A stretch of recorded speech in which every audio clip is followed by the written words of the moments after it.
আসসালামু আলাইকুম। সবাই কেমন আছেন? আশা করছি সবাই ভালো আছেন। আলহামদুলিল্লাহ আমিও ভালো আছি। সকালে ঘুম থেকে উঠে কিছুক্ষণ হাঁটাহাঁটি করতে আপনাদের কার কেমন লাগে ভিডিওতে কমেন্ট করে জানাবেন।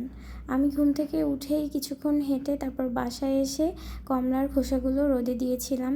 কারণ এটা দিয়ে আমি একটা স্কিন কেয়ার করব। তারপর আমি একটা ডিম পোস্ট করে নিয়েছিলাম সকালবেলা নাস্তা করব বলে।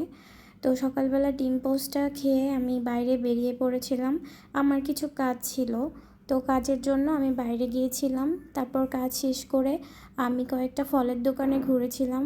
ফলের দোকানে যেয়ে আমি কিছু ফল কিনেছিলাম, স্ট্রবেরি, পেয়ারা, এই 2 রকম ফলই আমি কিনেছিলাম। এরপর আমি কিছু বড়ই দেখলাম। আমার কাছে বড়ই ভালোই লাগে, কিন্তু আসলে আমি 2 রকম ফল কেনার পর এজন্য আমার মনে হলো যে আজকে বড়ই নিব না, আজকে এই 2 রকম ফলই নিয়ে যাই। তারপর বাসায় এসে আমি এই স্ট্রবেরিটা মাখিয়ে খেয়েছিলাম। আপনাদের কার কেমন লাগে স্ট্রবেরি আমি জানি না, কমেন্ট করে প্লিজ জানাবেন। আমার তো স্ট্রবেরি এভাবে লবণ দিয়ে মাখিয়ে খেতে খুবই ভালো লাগে।